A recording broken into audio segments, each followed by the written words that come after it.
Turški predsednik Erdogan je bil kritičen do prispevka Evropske unije za olajšanje begunske krize.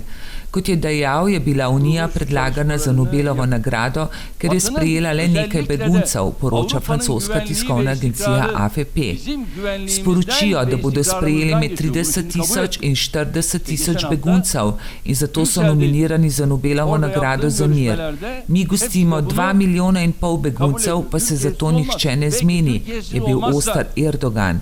Dodal je, da gre za politično motivirano nagrado, pri kateri ni pomembno, ali si jo nekdo dejansko zasluži. Nemška kanclerka Angela Merkel je letos veljala za eno najverjetnejših kandidatk za ugledno nagrado, ki naj bi jo dobila za vodenje ravnanja Evropske unije v begunski krizi. EU in Turčija sta v četrtek sklenili načelni dogovor o sodelovanju v begunski krizi, ki predvideva 3 milijarde evrov pomoči Turčiji in pospešen proces vizumske liberalizacije v zameno za pomoč pri zajezitvi toka beguncev oziroma migrantov v Evropsko unijo.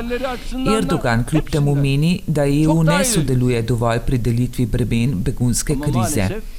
Kot je poudaril, je Turčija doslej za begunce namenila že 8 milijard evrov.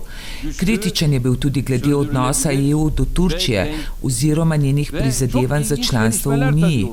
Stalno govorijo, da ne morejo brez Turčije. Zakaj torej ne spustite Turčije v Evropsko unijo, se je vprašal.